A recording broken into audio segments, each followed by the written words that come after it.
तर मित्रांनो, आज बिग बॉस मराठी मधील पॅडी दादाचा प्रवास आता इथंच थांबला आहे आणि मित्रांनो, पॅडी दादा आज बिग बॉसच्या घराबाहेर जाणार आहे।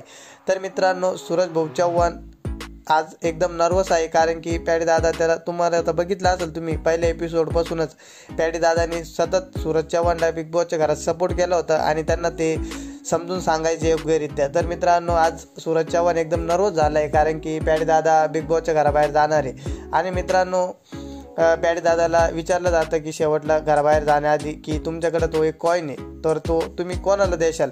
तर मित्रांनो, ते पॅडी दादा बोलले होते की मी सूरजला देईल, कारण की या कॉईनचा हकदार सूरज चव्हाण आहे।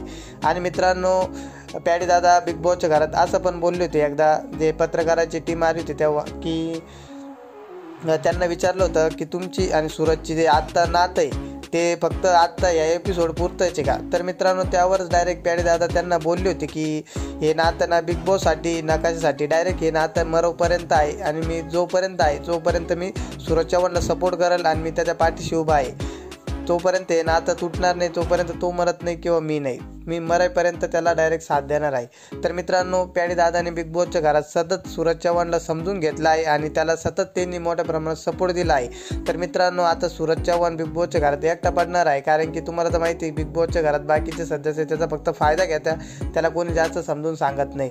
आणि पॅडी दादा कसं त्याला एकदम परफेक्ट त्याला समजून सांगायचे किंवा काही अडचण आलीस त्याला मोटिवेट करायचे। तर मित्रांनो, आज सूरज चव्हाण बिग बॉसच्या घरात एकटा पडला आहे आणि नर्वस झाला आहे। तर मित्रांनो, तुम्हाला व्हिडिओ कसा वाटला कमेंटमध्ये नक्की सांगा, आणि पॅडी दादा अजून बिग बॉसच्या घरामध्ये राहिले पाहिजे होते की कमेंटमध्ये नक्की सांगा। आणि मित्रांनो, तुम्ही सूरज चव्हाणचे फॅन असाल तर व्हिडिओला लाईक आणि आपल्या चॅनलला सबस्क्राईब करा, लाईक कमेंट शेअर करा। धन्यवाद।